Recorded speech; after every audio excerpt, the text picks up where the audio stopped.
성부와 성자와 성령의 이름으로 말씀드립니다. 오늘은 대림절 3주입니다. 주님께서 다시 오실 때 우리가 그 맞을 준비가 되어 있어야 되는데, 그것은 가장 중요한 것 중에 하나는 사랑입니다. 하나님을 사랑하는 겁니다.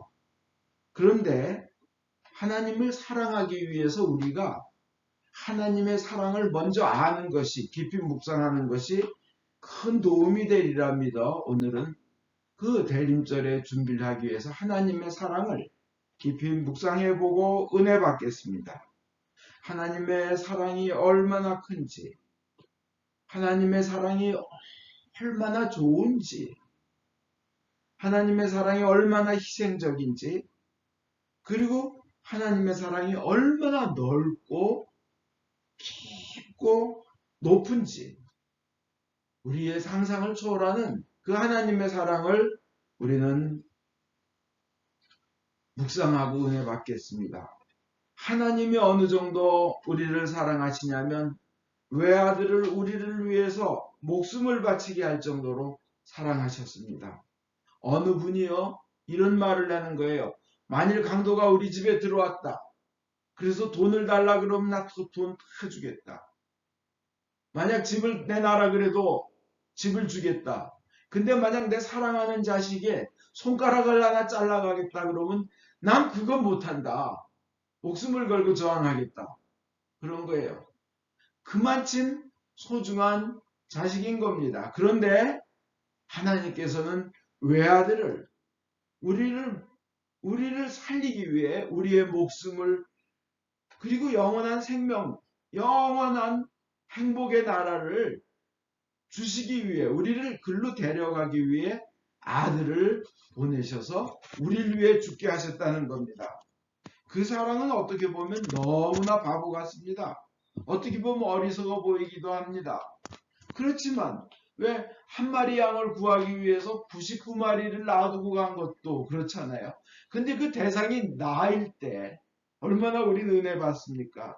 탕자의, 그 돌아온 탕자의 이야기를 보면서 그 아버지를 보면 아버지는 참 어리석어 보입니다. 근데 그것이 하나님의 사랑을 표현하는 거예요. 자식이요.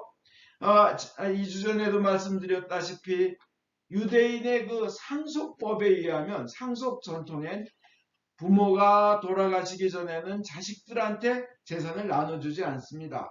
아브라함이 살아 생전에 자식들한테 재산을 나눠줬다는 것은 목을 이렇게 하거라 하고 정해줬다는 거지 소유권을 넘어준 건 아니에요. 나 죽으면 이렇게 해라 했던 거지.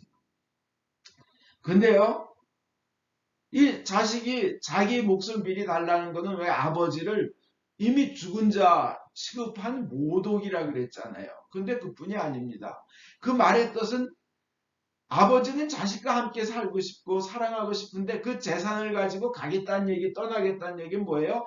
나는 아버지는 필요 없고 아버지의 돈만 필요합니다. 아버지의 재산만 필요합니다. 이 표현이에요.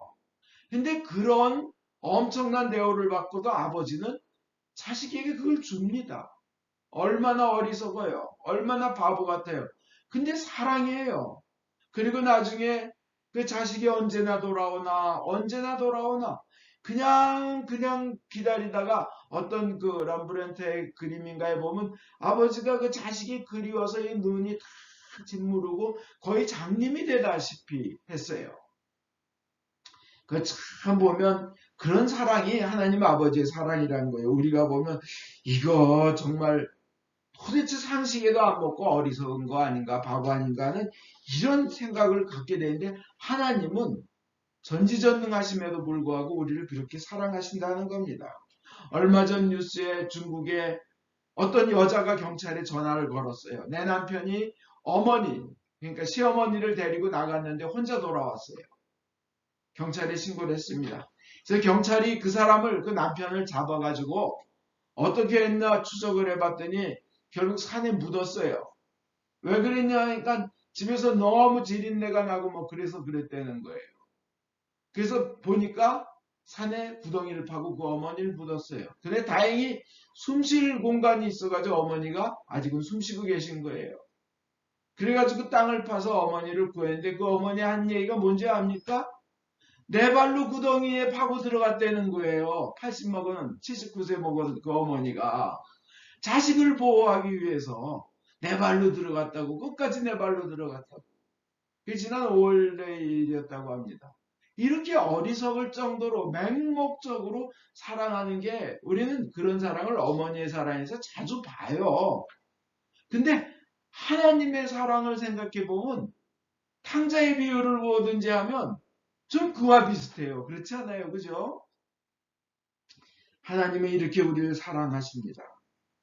하나님은 우리 삶에서, 그리고 멀리만, 막연히 멀리 계시고 막연하시고 추상적으로만 계신 분이 아니에요. 하나님은 우리에게 1대1로 우리의 삶에서 은혜를 주시고 우리와 인생에 함께 하시고 구체적으로 우리 인생에 역사하기를 원하십니다. 이사야서 55장이 나오잖아요. 야훼를 불러라, 옆에 와 계시다, 듣고 계시다는 거예요. 그죠? 우린 때로는 하나님이 아주 그냥 이렇게 우주나 지구, 인생이란 시스템을 탁 만들어서 던져놓고 너희들끼리 착하게 살다가 나중에 와 예수 믿고 와, 이러는 거로 착각을 합니다. 그런데 아니에요. 하나님은 직접 우리 귀에 속삭이기를 원하시고 우리와 손잡고 우리의 삶을 하나하나 주인 되주셔서 인도하시기를 원하십니다.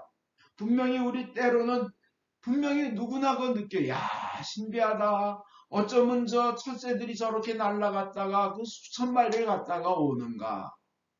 너무나 신비하지 않아요? 우리가 하루에 심장이 몇 번 뛰는 줄 아세요? 10만 번을 넘게 뛴대요. 10만 번. 100,000 times more than, 그렇게 뛴대요. 100,000, 심장이요. 얼마나 신비해요. 우리가 숨은 몇 번 쉬는 줄 아세요? 하루에 2만 번 넘게 들이셨다. 네. 얼마나 신비해요. 그걸 만드신 하나님, 애들 커나가는 거, 그 이쁜 애들이 때가 되면 하얀 이가 나오고 쌩긋쌩긋 웃고 뒤집고 기고 그러면서 뛰고, 얼마나 신비해요. 분명히 그걸 보면서 야, 누군가가 이걸 만드신 분이 계시다. 창조주가 계시다. 근데 우리가 구체적으로 그분을 잡기에는 너무나 멀고 막연해요. 그죠? 인간이 체험할 수가 없어요. 분명히 계시다는 건 느끼면서. 그런데요, 그런 인간이 하나님을 만날 수가 없으니까, 하나님을 만질 수가 없으니까, 하나님을 눈으로 볼 수가 없으니까 우리 인간의 몸을 입고 하셔서 인간과 똑같은 모습으로 오셔서 먹고 주무시고 마시고 대화하신 게 예수님이에요. 그게 뭐예요? 하나님을 체험하라고. 하나님을 체험하라고. 그래서 하나님의 말씀을 직접 우리의 말로, 하나님의 그 마음을 우리 인간의 언어로 듣게 해주신 게 예수님의 말씀이에요. 우리는 그것을 인카네이션이라 그래요. 그죠? 성육신이라 그래요. 강생하심이라 그래요. 육화하심이라 그래요. 뭐든지 좋습니다. 그 신비에는 사랑이 담겨 있는 거예요. 직접 우리 삶에 직접 우리가 보도록, 체험하도록, 그래서 우리의 삶을 직접 구체적으로 인도하시기를 하나님은 원하신다는 겁니다. 막연히 멀리만 계신 분이 아니에요. 지금 이 순간도 우리와 함께 하시고 우리의 마음을 보시고 우리의 얘기를 듣고 계시며 우리의 귀에 하나님은 속삭이고 싶어 하시는 겁니다. 근데 그분이 그렇게 하신 이유가 뭔가요? 그 말씀의 주체가 뭔가요? 너희를 사랑한다예요. 왜 성탄절을 그분이 오셨다고 기뻐하고 우리가 축제를 즐기나요? 그분이 우리를 사랑하신다는 거예요. 그 성탄절의 목적은 뭐예요? 우리를 사랑하는 최고의 표현인 사랑을 위해서 목숨을 던진다, 생명을 던진다, 사랑을 위해서 죽어버린다는 그 십자가의 사랑을 실현하기 위해서 성탄절에 오시는 거예요. 그죠? 그리고 더 큰 거는 부활입니다. 너희도 이렇게 살 거야. 너희도 나처럼 살 거야. 너희도 나처럼 부활한 몸을 갖게 될 거야. 그 부활한 몸은 썩지 않아요. 병들지 않아요. 어떤 공간에 제약이 없어서 생각하는 그곳에 바로 가서 나타날 수 있어요. 이 세상에 가장 아름다운 신랑 신부보다도 더 아름다운 육체예요. 그죠? 너희도 그렇게 될 거야. 근데 그 몸을 가지고 영원히 살 거야. 이것은 뭐예요? 너희를 사랑한다. 너희를 그 행복한 나라로 데려가고 싶다. 이 말씀을 하시려고 주님께서 인간의 육체를 가지고 오셔서 인간의 말로, 우리가 들을 수 있는 말로, 알아들을 수 있는 말로 해주신 것인데, 예수님이 요한복음에 뭐라고 말씀하세요? 나에게 오는 자는 한 명도 잃어버리지 않고 모두 다 예외 없이 전부 마지막 날에 살리는 것이 아버지의 뜻이고 아버지가 나를 보낸 목적이라는 거예요. 그건 뭐예요? 사랑이에요. 사랑. 엄청난 사랑이에요. 그 하나님께서 이렇게 예수님을 통해서 나타나신 거. 그래서 그 사랑의 말씀을 하시고 싶은데 요한복음은 뭐라고 해? 그게 로고스라는 거예요. 말씀이 태초부터 있으셨다는 거예요. 그 말씀이 세상을 지으셨다는 거예요. 그 말씀이 사람이 되셔서 우리 가운데 오셨다는 겁니다. 그래서 그것을 받아들이는 자는 누구나 영원한 생명을 얻게 된다는 거예요. 근데 여러분, 그 사랑의 표시의 가장 완벽한 표시, 그거는 자기 생명을 던져서 죽음으로써 사랑을 고백하는 거예요. 생명을 바쳐 사랑하는 거예요. 그것이 십자가에서 표시됐어요. 십자가에서 그 십자가의 의미가 뭐예요? 사랑한다, 사랑한다. 너를 사랑하기 위해서 죽는다. 너를 영원한 생명을 주기 위해서 나는 너를 위해 죽는다. 너를 위해 목숨 바친다는 거예요. 제가 아는 어느 의대 청년이 있었어요. 그 의대에 다니는, 아주 훌륭한 의대에 다니는 청년이 어떤 자매를 굉장히 사랑했어요. 너무나 사랑했어요. 근데 이 자매는, 이 여자는 그걸 알아주질 않아요. 얼음공주예요. 그 다음에 차가워요. 인정을 안 해요, 그 사랑을. 아주 차가워요. 근데 이 의대 다니는, 그것도 가장 좋은 대학의 의대 다니는 이 청년이 자기의 사랑을 고백하기 위해서, 사랑을 표시하기 위해서 그 마음속에 내가 저 여자한테 사랑을 받지 못하면 내 삶은 의미가 없다 해서 극단적인 선택을 해버려요. 물론 나중에 병원에 입원해서 살렸지만, 그런데요, 그 얘기는 뭐예요? 자기가 목숨을 던져 사랑을 표시하면서 내 인생에 가장 값어치 있는 건 이 여자라는 표시예요. 그죠? 이 여자는 그렇게 귀하다는 거예요. 자기는 그때 이제 사랑에 빠져가지고. 하나님은 우리에게 사랑에 눈멀으셨어요. 사랑에 빠지셨어요. 예수님이 우리에게 사랑한다, 사랑한다 고백하며 그 사랑에 눈먼 예수님께서 우리를 위해 목숨을 던지시고 우리를 구하기 위해 자기 생명을 바치며 그것을 행동으로 보여주셨는 거예요. 가장 사랑의 표시, 극한이 그 목숨을 던진 사랑입니다. 그걸 보여주신 거예요. 벗을 위하여 자기의 생명을 던지는 것보다 더 큰 사랑은 없다고 그러셨어요. 그죠? 그걸 행동으로 보여주신 거예요. 그런 사랑을 우리는 받고 있는 거예요. 하나님으로부터. 그걸 받아들이고 인정하면 그분의 삶이 하나님의 축복 가운데 있는 거예요. 세상 어디에서 우리가 그런 사랑을 받아볼 수 있겠어요? 누구에게 우리가 그런 사랑을 받을 수 있겠어요? 그 누가 나를 그렇게 사랑해주며 나를 그렇게 값어치 있는 사람이라고 귀한 존재라고 인정해 주겠어요?